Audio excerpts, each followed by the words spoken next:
जो जस्य गुणस्य नहि न वेत्ता स तस्य निंदा सततं करोति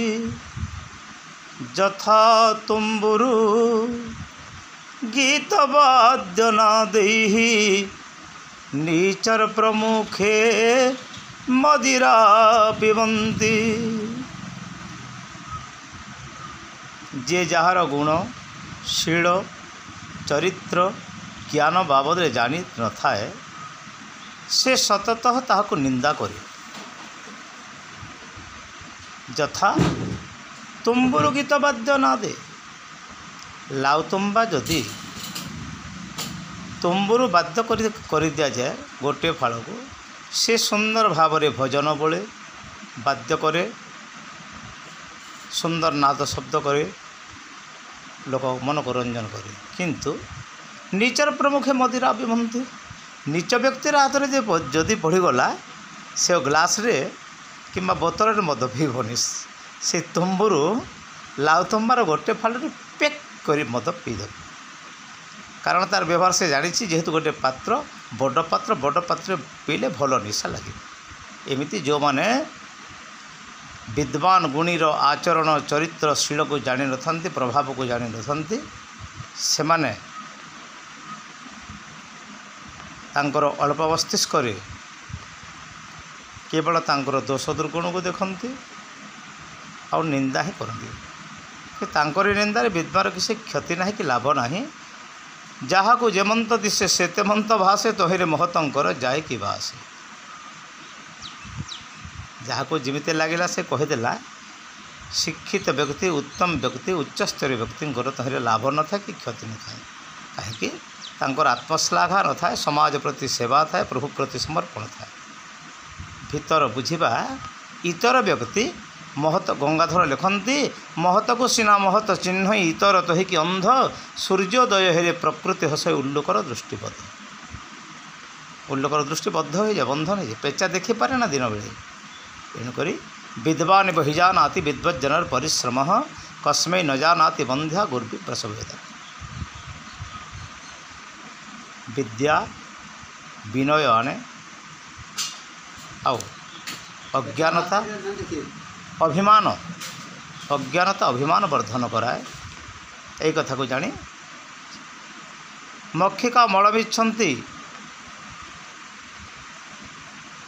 मधुमिच्छन्ति भ्रमरा माछी विष्टारे बसे एवं भ्रमर फूल बसे मधुगंध ग्रहण करे। साधवाह गुणमिच्छन्ति साधु माने गुण को ग्रहण करती दोषमिच्छन्ति पामरा किंतु पामर व्यक्ति जे कि चंडाल पदर योग्य हीन पदर योग्य कारण बड़ घरे जन्म होते कौन है जदि तार आचरण बुद्धि ठीक नहीं देखिए मथुरा मंगल लिखती कवि कंभु जेसने समुद्र जात हो नीच बदने करे स्पन शंख विराट समुद्र सरसामस्मि सागरम बोली भगवान गीता कहती सागर जन्म होता है नीच मुखरे तार शब्द आसे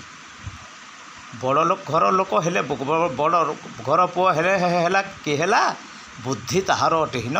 कुकुर यज्ञशाली थे जेमंत कुकुर यज्ञशाली थे कौन कर एक कर ना अन्न कौन कर दुष्ट द्रुमिल नंदर को ये मधु कटक हो राते मंत मथुरा मंगल कहती तेणुक अज्ञ व्यक्तिर कथा धरबार ना निज रास्तार निजे जीवा कथा निजर सम्मान को कहीं बढ़े पार ना कि छिंडे पार ना आओ आम जीवन तो लिखाही मु एकाधारे जड़े कवि कलाकार साहित्यिक प्रसिद्ध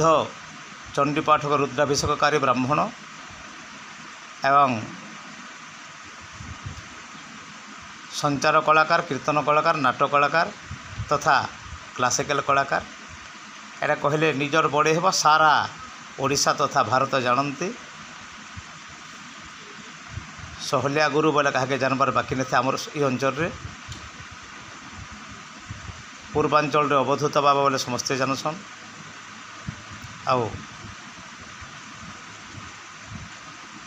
घर ना तो मैं आगुरी कही आपण मानक मो ना हूँ अश्विनी कुमार पाणिग्राही घर गोत्री ब्राह्मण आमे घर मोर है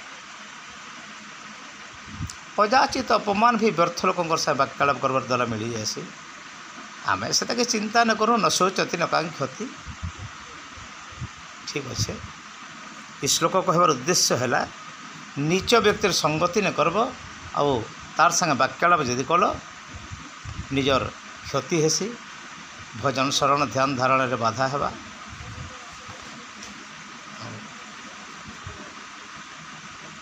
हाँ समय अवशेष अनेक घटना घटी जाऊे प्रभुंकर मार्ग रे रहीकरी आम निजर जीवन के भजन शरण करी प्रभुंकर सेवारे समाज कल्याण लगी टाइम बिताबार कथा मनुष्य जन्म बड़ लक्ष्य है जीवर स्वधर्म जान अंत्य स्मरण नारायण अनेक श्लोक तो कहसी आज गोटे इटा शिक्षात्मक श्लोकटे आसीगला बरु भल नरक निवास गुरुता दुर्जन संग न देहि विधाता दुष्ट संगति के न बसब आउ जदि भी बसुछ बाय चान्स दुस्संग मिलगला सेन नीरवता अवलंबन करवाटा भले जान बोले हाँ जी बोल और पलि आल कारण तांकर कथार भैल्यू किसी ना से मनीष मान कौन भैल्यू नहीं था कृष्ण भक्ति रसामृतम रे पंडित राघव मिश्री जी के मोर बरपाली हाईस्कल पंडित थे शिक्षक थे ओडगाँर से गले न लेखाटे हरिभक्ति परांग मुखधम संस्रवे बास करने को जदि पड़े ही भवे बरंग ताहा ठारु सते गुण रुचित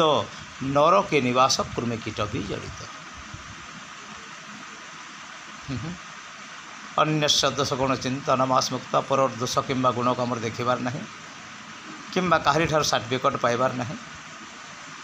प्रभु आमको जो स्टेज रखिंट ताकू किए कम करें कि बेसी करें इतर व्यक्तिर कथा को ध्यान देले प्राज्ञ निज महत्व नष्ट हुए तो जहाँ भी हो यहाँ गोटे शिक्षात्मक कथा एमती तो अनेक कैसेट छाड़ी दिया हो लोक समाज जोटा ग्रहणीय आपण मैंने ग्रहण करेंगे आउ निजर जीवनचर्या मने मने गुणिबे एवं जदि निज जीवनचर्या लगे पारती ताहले मोर कहबार श्रम सार्थक हेब अरे आत्मा श्रोतव्यंच मंतव्यंच निधिध्यासितव्यंच हरिओम तत्सत् कथा शुण बुझ